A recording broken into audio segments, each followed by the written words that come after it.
বিসমিল্লাহির রহমানির রহিম। দোসাইদ একে স্কুল অ্যান্ড কলেজে দ্বাদশ শ্রেণীর শিক্ষার্থীবৃন্দ সবাইকে আসসালামু আলাইকুম। আশা করি সবাই ভালো আছো। আমি তোমাদেরকে আজকে পড়াবো শ্রমের বাজারের শেষ প্রশ্ন, চ্যাপ্টারের পঞ্চম অধ্যায়, অর্থনীতি প্রথম পত্র। আর্থিক মজুরি ও প্রকৃত মজুরির সংজ্ঞা, আর্থিক মজুরি ও প্রকৃত মজুরির পার্থক্য পড়াবো এবং প্রকৃত মজুরি কী কী বিষয়ের উপর নির্ভর করে। তাহলে আর্থিক মজুরিকে প্রধানত দুভাগে ভাগ করা হয়, আর্থিক মজুরি এবং প্রকৃত মজুরি। আর্থিক মজুরি কোনো শ্রমিক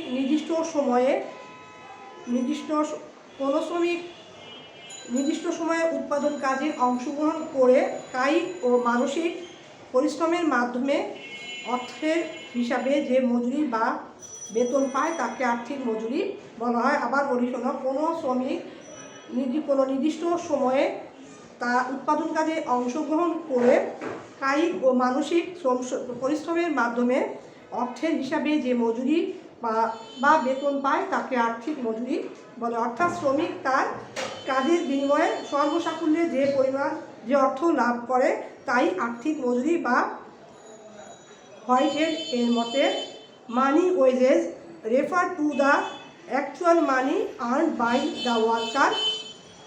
প্রতীক হিসেবে আর্থিক মজুরিকে সাধারণত ডব্লিউ দ্বারা প্রকাশ করা হয়। আর্থিক মজুরি ডব্লিউ দ্বারা প্রকাশ করা হয়। আর্থিক মজুরিকে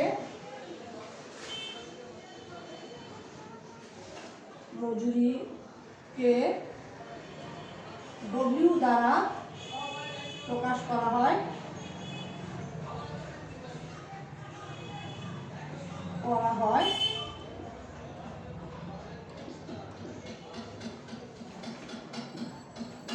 এবার তাহলে আর্থিক মজুরি যেমন ধরো, আমরা মনে করি কোনো শ্রমিক কোনো প্রতিষ্ঠানে চাকরি করে মাসিক 10,000 টাকা বেতন পায়। এখন তাহলে এক্ষেত্রে আর্থিক মজুরি হবে ডব্লিউ ইকুয়াল টু হবে 10,000 টাকা হবে। আর্থিক মজুরি ইকুয়াল টু হবে 10,000 টাকা। কোনো শ্রমিক যদি কোনো কারখানা বা প্রতিষ্ঠানে চাকরি করে মাসে 10,000 টাকা পায় তাহলে আমাদের আর্থিক মজুরি ডব্লিউ ইকুয়াল টু হবে 10,000 টাকা। এখন প্রকৃত মজুরি কাকে বলে? শ্রমিক তার শ্রমের বিনিময়ে নিয়োগকারীর নিকট থেকে সর্বমোট দৃশ্যমান যে পরিমাণ অর্থ পায় তা দ্বারা সে যে পরিমাণ পণ্য ও সেবা সামগ্রী ক্রয় করতে পারে এবং কর্মক্ষেত্র থেকে আর্থিক মজুরির অতিরিক্ত যে আনুষঙ্গিক অদৃশ্যমান বা অপরিমাপযোগ্য সুযোগ সুবিধা প্রাপ্ত উপযোগের সমষ্টিকে প্রকৃত মজুরি বলা হয়। যেমন শ্রমিক আর্থিক মজুরি 10,000 টাকা ছাড়াও প্রতিষ্ঠান থেকে যেমন বাড়ি ভাতা পায়, অনেক সময় গাড়ি, টেলিফোন, আবার পোশাক এগুলো পেয়ে থাকে, সুযোগ সুবিধা, চিকিৎসা ভাতা পেয়ে থাকে। এই যে অদৃশ্যমান যে সুযোগ প্রাপ্তি এগুলো প্লাস আর্থিক মজুরি দুটোর সমষ্টিকে যোগফলকে বলা হয় প্রকৃত মজুরি। তাহলে আমরা প্রকৃত মজুরি কীভাবে পাবো? অর্থাৎ প্রকৃত মজুরি ইজ ইকুয়াল টু হবে আর্থিক মজুরি ক্রয় ক্ষমতা যোগ হবে অন্যান্য সুযোগ সুবিধা। তাহলে প্রকৃত মজুরি হবে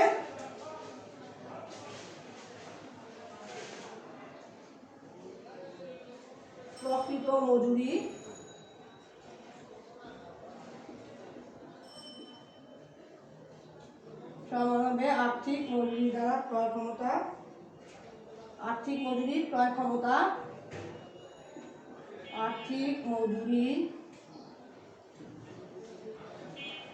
ক্রয় ক্ষমতা যোগ অন্যান্য সুযোগ সুবিধা। যোগ হবে অন্যান্য সুযোগ সুবিধা হবে।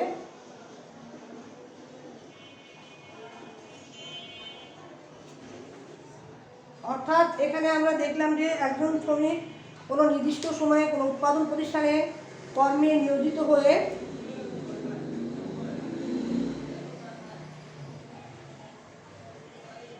নিয়োজিত হয়ে তার কায়িক ও মানসিক শ্রমের বিনিময়ে একটা নির্দিষ্ট সময় শেষে বা অর্থের হিসাবে যে পরিমাণ অর্থ বা বেতন পায়, মজুরি পায়, তাকে বলা হয় আর্থিক মজুরি। আর আর্থিক মজুরি দ্বারা যে সকল সেবা পণ্য দ্রব্য সামগ্রী ক্রয় করে এবং সেই সাথে প্রতিষ্ঠান থেকে যে অন্যান্য সুযোগ সুবিধা প্রাপ্তির এই দুয়ের সমষ্টিকে বলা হয় প্রকৃত মজুরি। তাহলে প্রকৃত মজুরির মধ্যে আমরা তাহলে কীভাবে পাবো? আর্থিক মজুরি যোগ অন্যান্য আর্থিক মজুরির ক্রয় ক্ষমতা যোগ অন্যান্য সুযোগ সুবিধা। এখানে অন্যান্য সুযোগ সুবিধা বলতে এখানে বোঝাচ্ছে যেমন বাড়ি ভাড়া, সন্তানের পড়ালেখার ব্যয়, টেলিফোন বিল, বিনামূল্যে থাকা খাওয়া, আনন্দ ভাতা, চিকিৎসা সুবিধা, অবসরকালীন পেনশন, সুবিধাজনক কর্মসময় নির্ধারণ ইত্যাদির জন্য প্রাপ্য পরিমাপযোগ্য আর্থিক মূল্যের যে ক্রয় ক্ষমতার সমষ্টি সেগুলোকেই বোঝাচ্ছে এখানে। এক্ষেত্রে অন্যান্য সুযোগ সুবিধা আমরা দুভাগে ভাগ করতে পারি। একটি অংশ হলো পরিমাপযোগ্য সুযোগ সুবিধা, যেমন বাড়ি ভাতা, চিকিৎসা ভাতা, বিমা, পরিবহন সুবিধা, ফোন বিল ইত্যাদি। আর অপরটি হলো অব্যক্ত বা অদৃশ্যমান সুযোগ সুবিধা, যেমন প্রতিষ্ঠানের সুনাম, কর্ম পরিবেশ, যা অর্থের মাধ্যমে পরিমাপযোগ্য নয়। এই অব্যক্ত সুযোগ সুবিধা শ্রমিকের মানসিক উপযোগ বা সন্তুষ্টি বৃদ্ধি করে। সুতরাং আমরা বলতে পারি real wages also include extra supplementary benefits along with the money wages. অর্থাৎ প্রকৃত মজুরি হবে WG = হবে, এখানে সূত্রটা হবে এরকম, প্রকৃত মজুরি সূত্র হবে অর্থাৎ প্রতিটি প্রকৃত মজুরি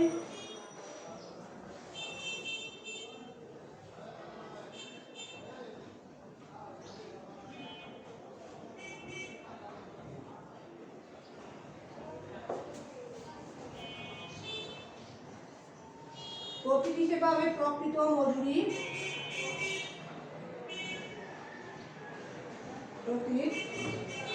প্রকৃত মজুরি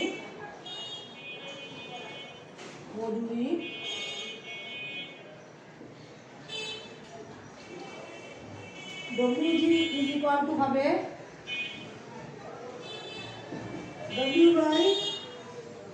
W + AB ভাগ হবে P। এটা হচ্ছে প্রাইস লেভেল বা দরমস্তর। এখানে WR হবে, এখানে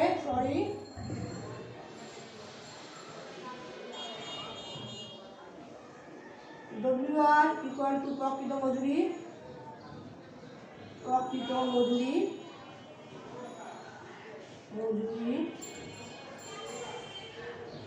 আর W তে হচ্ছে দাম স্তর বা প্রাইস লেভেল, দাম স্তর।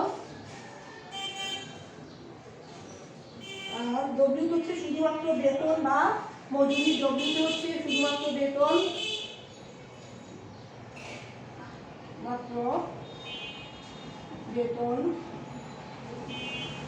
বা মজুরি।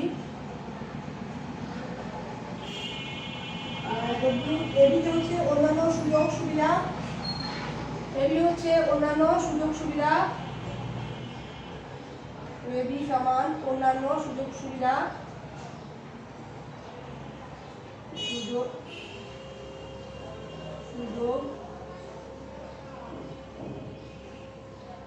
সুবিধা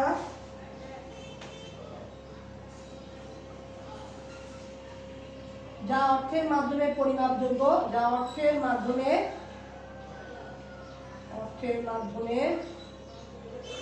পরিমাপযোগ্য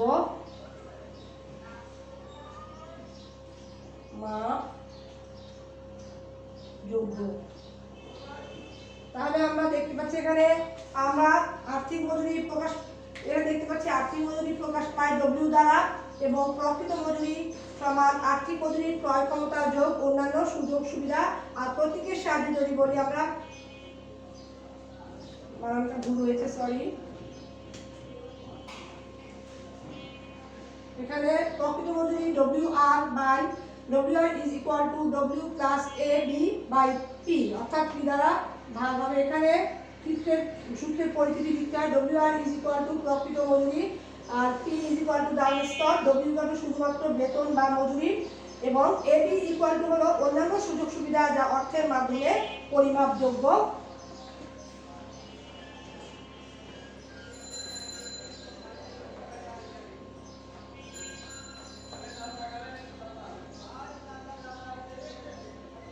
তাহলে এখানে এখানে আমরা আর্থিক মজুরি ও প্রকৃত মজুরির সংজ্ঞা শিখেছি।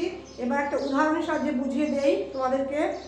যেমন ধরো কোনো শ্রমিক যদি মাসিক 10,000 টাকা আর্থিক মজুরি ছাড়াও আরও পোশাক পরিচ্ছদ, ওষুধপত্র, বাসস্থান, সন্তানদের লেখাপড়ার খরচ, টেলিফোন বিল, টেলিফোন, গাড়ি প্রভৃতির জন্য আরও অতিরিক্ত 6,000 টাকার সুযোগ সুবিধা ভোগ করে, তখন বিদ্যমান দামস্তর 100 হলে প্রকৃত মজুরি হবে 10,000 যোগ 6,000 যোগ, অর্থাৎ আর বাজার দাম কত? 100 টাকা। তো যদি ভাগ হবে তাহলে কীভাবে হবে আমরা একটা মুছে দেখাচ্ছি।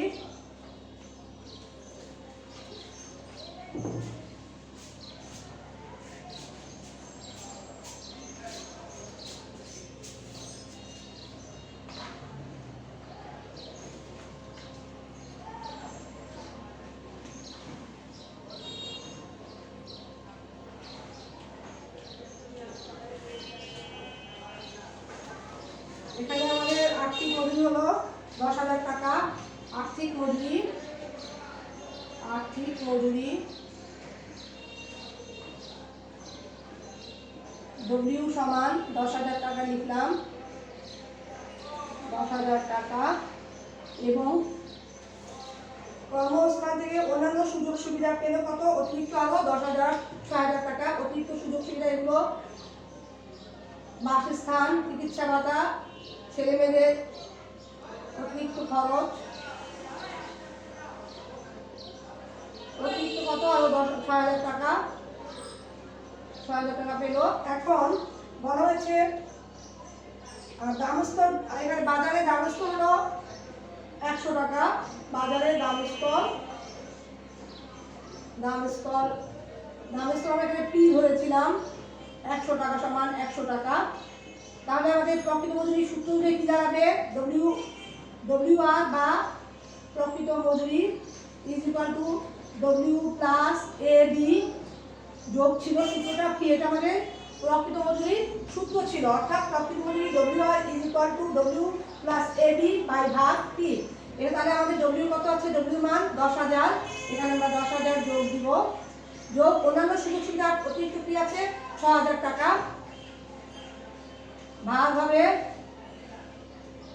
100, অর্থাৎ দামস্তর আমাদের 100, তার কত হয়? যোগ করলে 16,000 টাকা হয়। এই 16,000 টাকাকে আমরা 100 দিয়ে ভাগ করব, ভাগ করলে কত দাঁড়ায়? 160 টাকা। অর্থাৎ প্রকৃত মজুরি দাঁড়ায় আমাদের 160, অর্থাৎ এটা হচ্ছে আমাদের প্রকৃত মজুরি। অর্থাৎ কোনো নির্দিষ্ট পেশায় জড়িত থেকে সর্বমোট যে সুযোগ সুবিধা ভোগ করে তাই হলো প্রকৃত মজুরি। এখানে আমাদের প্রকৃত মজুরি আমরা পেয়েছি 100 টাকা।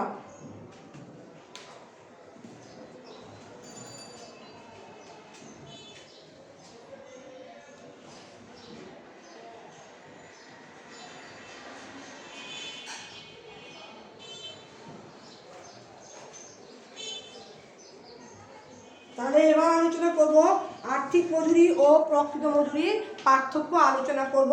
অর্থাৎ আর্থিক মজুরি ও প্রকৃত মজুরির মধ্যে পার্থক্য কী?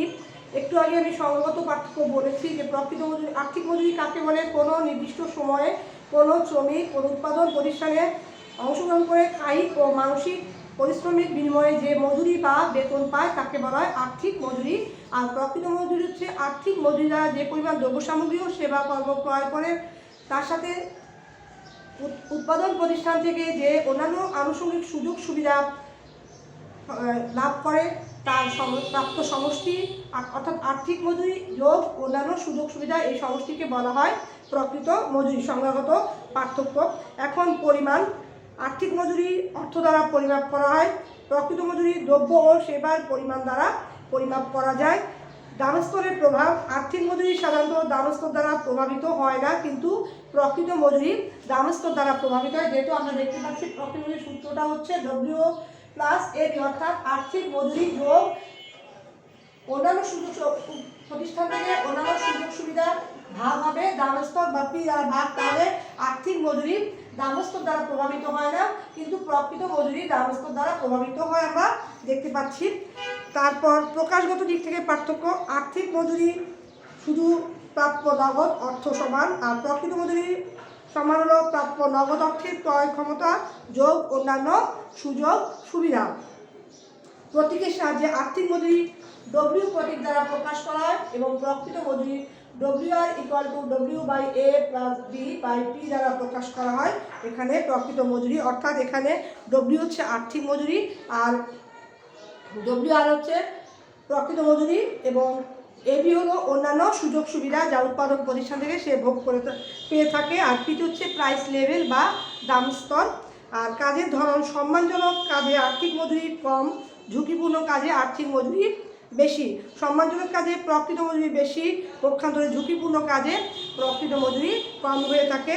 কাজের প্রতি আকর্ষণ, কোনো কাজের প্রতি শ্রমিকের আগ্রহ বা আকর্ষণ সাধারণত আর্থিক মজুরির উপর নির্ভর করে না।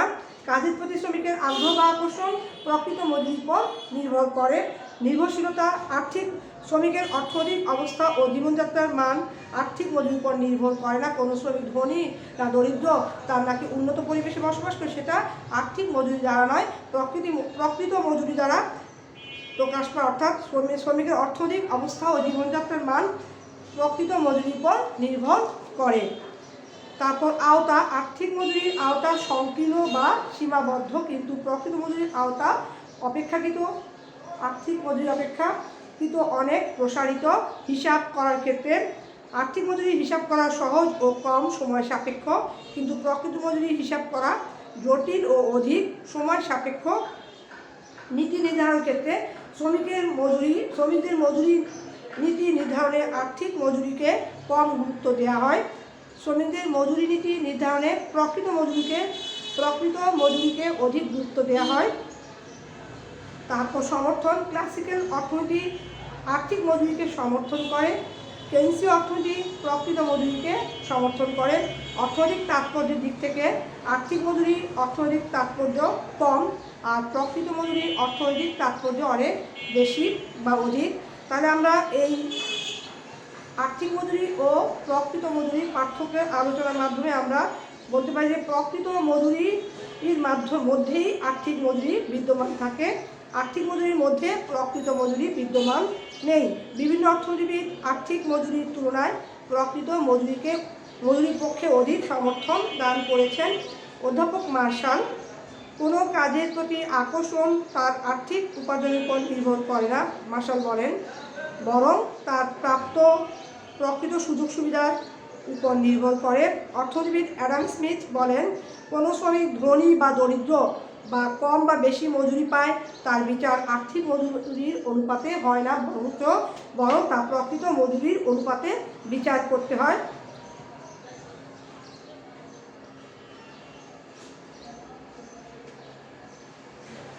অর্থাৎ the labour is rich or poor, wealth or ill, rewarded not in proportion to the national wages but in proportion to the real wages। অর্থাৎ অ্যাডাম স্মিথ বলেছেন যে কোনো শ্রমিক ধনী বা দরিদ্র সেটা তার আর্থিক মজুরি দ্বারা নয়, বরং প্রকৃত মজুরি দ্বারা বিচার করা যায়। তাই বলা যায় আর্থিক মজুরির তুলনায় প্রকৃত মজুরির ধারণা অধিক গুরুত্বপূর্ণ। এখন আসো প্রকৃত মজুরি কী কী বিষয়ের উপর নির্ভরশীল পড়াবো।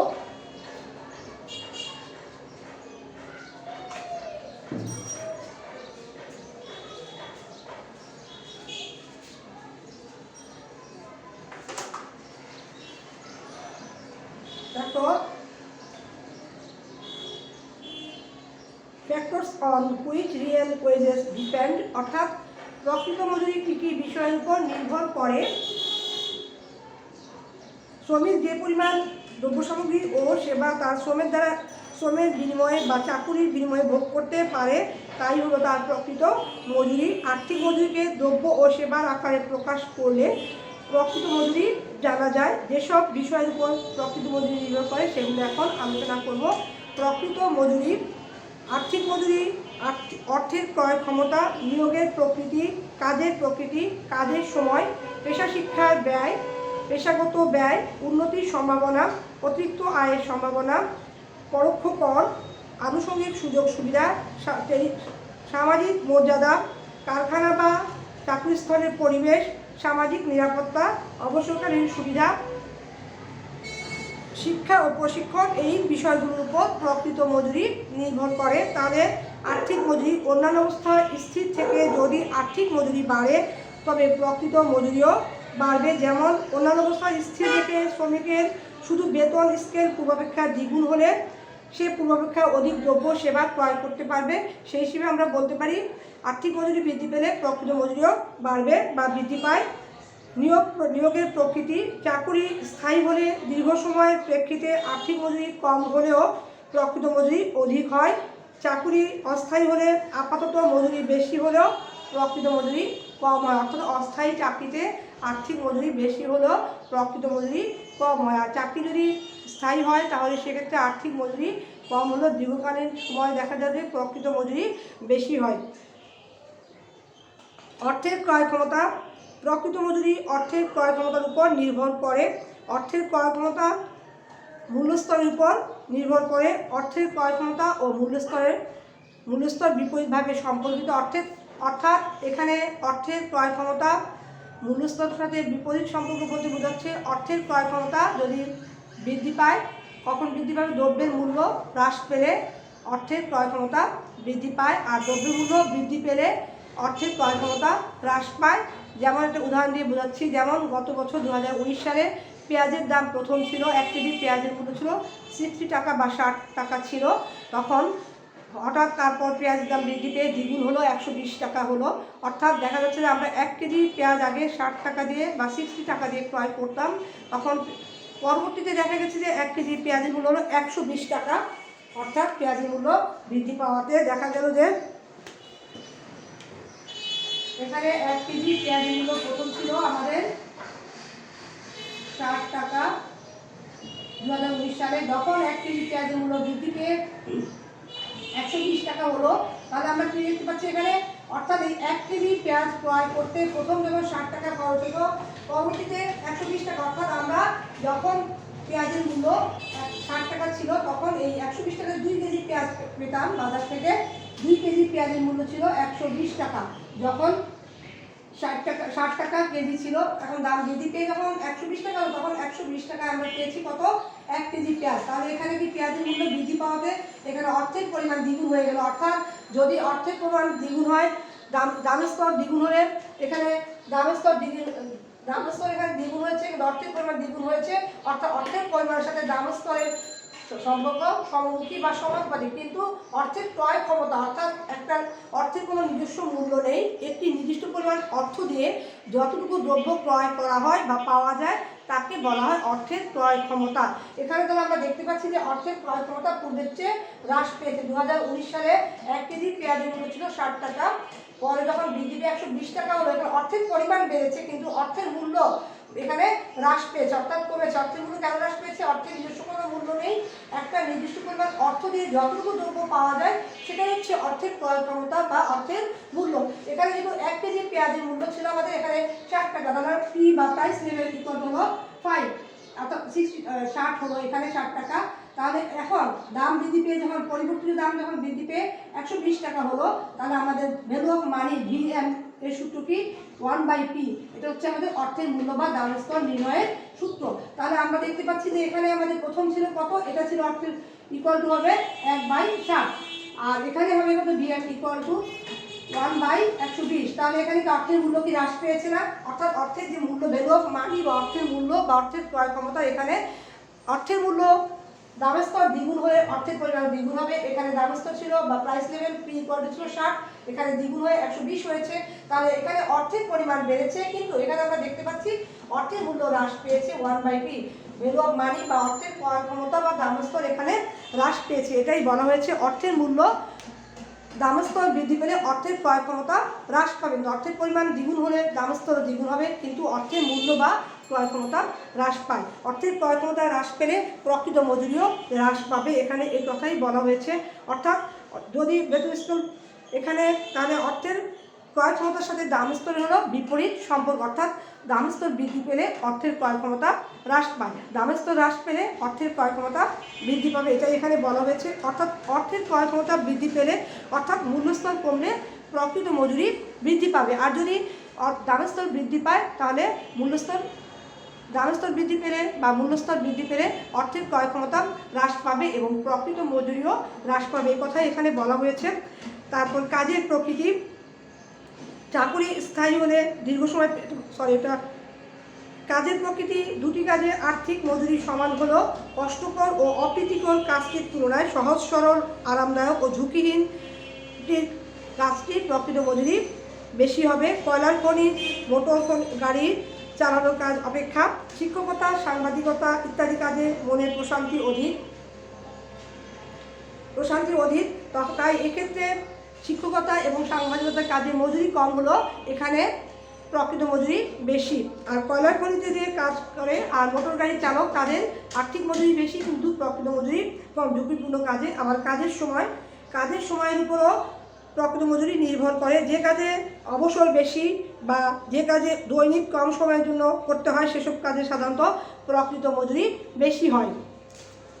পেশা শিক্ষার ব্যয়, যেসব কাজে ব্যয়বহুল শিক্ষা ও প্রশিক্ষণের প্রয়োজন হয় সেসব কাজে প্রকৃত মজুরি তুলনামূলকভাবে কম, যেমন ডাক্তার, ইঞ্জিনিয়ার প্রভৃতি পেশা গ্রহণের শিক্ষা ও প্রশিক্ষণ লাভে প্রচুর অর্থ ব্যয় করতে হয়। সে তুলনায় বাংলাদেশে তাদের প্রকৃত মজুরি কম, তবে পৃথিবীর উন্নত দেশগুলোতে এই নিয়মের ব্যতিক্রম হতে পারে। পেশাগত ব্যয় বেশি, তাদের প্রকৃত মজুরি কম, যেমন ডাক্তার, উকিল তাদের কাজের সুবিধার্থে মেশিনপত্র ক্রয়, সহকারী নিয়োগ প্রভৃতির কারণে খরচ বেশি হয়, কিন্তু একজন শিক্ষক ছাত্র পড়াতে হলে এসব ব্যয় তাকে করতে হয় না।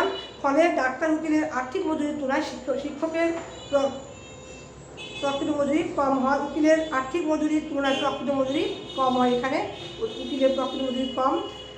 উন্নতির সম্ভাবনা, পদোন্নতির সম্ভাবনা, সাফল্যের আশা, চাকুরির নিরাপত্তা ও সামাজিক মর্যাদা যেসব কাজে থাকে সেসব কাজে প্রকৃত মজুরি আর্থিক মজুরি অপেক্ষা অধিক হয়। তারপর অতিরিক্ত আয়ের সম্ভাবনা, যেসব কাজে অতিরিক্ত আয়ের সম্ভাবনা থাকে সেসব কাজে প্রকৃত মজুরি বেশি, যেমন একজন অধ্যাপক কলেজে চাকরি ছাড়াও ছাত্রকে অতিরিক্ত জ্ঞানদানের জন্য ছাত্র পড়িয়ে বই লিখে অতিরিক্ত আয় করতে পারে। তাই শিক্ষকতা পেশায় প্রকৃত মজুরি বেশি হয়। পরোক্ষ কর, সাধারণত প্রকৃত মজুরির উপর পরোক্ষ করের প্রভাব রয়েছে। পরোক্ষ কর বিক্রয় কর, আমদানি শুল্ক, মূল্য সংযোজন কর প্রভৃতি আরোপ করা হলে বা বৃদ্ধি করা হলে শ্রমিকের ভোগের পরিমাণ হ্রাস পায়, ফলে সীমিত আয়ের লোকদের প্রকৃত মজুরিও হ্রাস পায়। আনুষঙ্গিক সুবিধা, আর্থিক মজুরি ছাড়াও যেসব চাকুরিতে আনুষঙ্গিক সুযোগ সুবিধা, যেমন বিনামূল্যে বাসস্থান, বিদ্যুৎ, টেলিফোন সুবিধা, চিকিৎসা সুবিধা প্রভৃতি লাভের সুযোগ থাকলে প্রকৃত মজুরি বেশি হয়, যেমন অফিসের পিয়ন,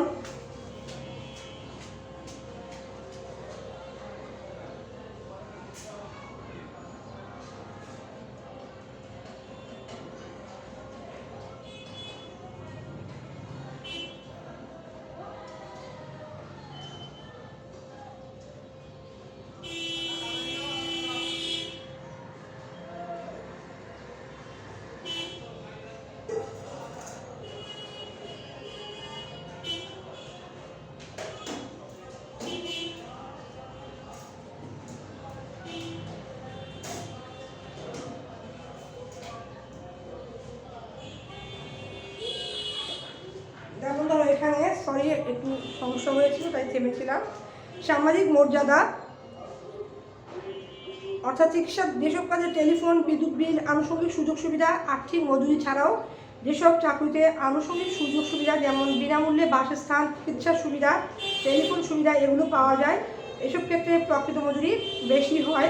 আর সামাজিক মর্যাদা, যে সকল কাজে সামাজিক মর্যাদা বেশি, যেসব কাজে রুচিসম্মত সে সকল কাজে প্রকৃত মজুরি বেশি, যেমন অফিসের পিয়ন ও ঝাড়ুদারদের আর্থিক মজুরি সমান হলেও পিয়নের চাকরিতে প্রকৃত মজুরি বেশি।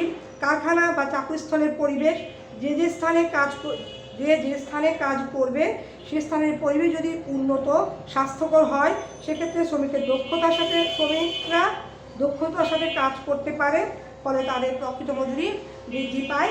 সামাজিক নিরাপত্তা, যেসব পেশায় কর্মরত শ্রমিকদের জন্য বেকারত্ব, অসুস্থতা ও পঙ্গুত্বের কারণে আর্থিক ও সামাজিক নিরাপত্তামূলক ব্যবস্থা থাকে সেসব পেশায় আর্থিক মজুরি কম হলেও প্রকৃত মজুরি বেশি হয়।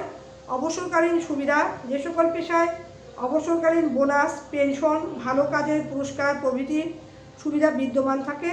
সেসব পেশায় প্রকৃত মজুরি অধিক হয়। শিক্ষা ও প্রশিক্ষণ, যেসব পেশায় শ্রমিকদের শিক্ষা ও প্রশিক্ষণের ব্যবস্থা করা হয় সেসব পেশায় আর্থিক মজুরি কম হলেও প্রকৃত মজুরি বেশি হয়। তাহলে আমরা বলতে পারি যে প্রকৃত মজুরি এইসব বিষয়ের উপর নির্ভর করে। এখানে আমার চ্যাপ্টার শেষ। তারপর আগামী ক্লাসে এই শ্রম বাজারে সৃজনশীল প্রশ্ন প্র্যাকটিস করবো আমরা। Thanks all.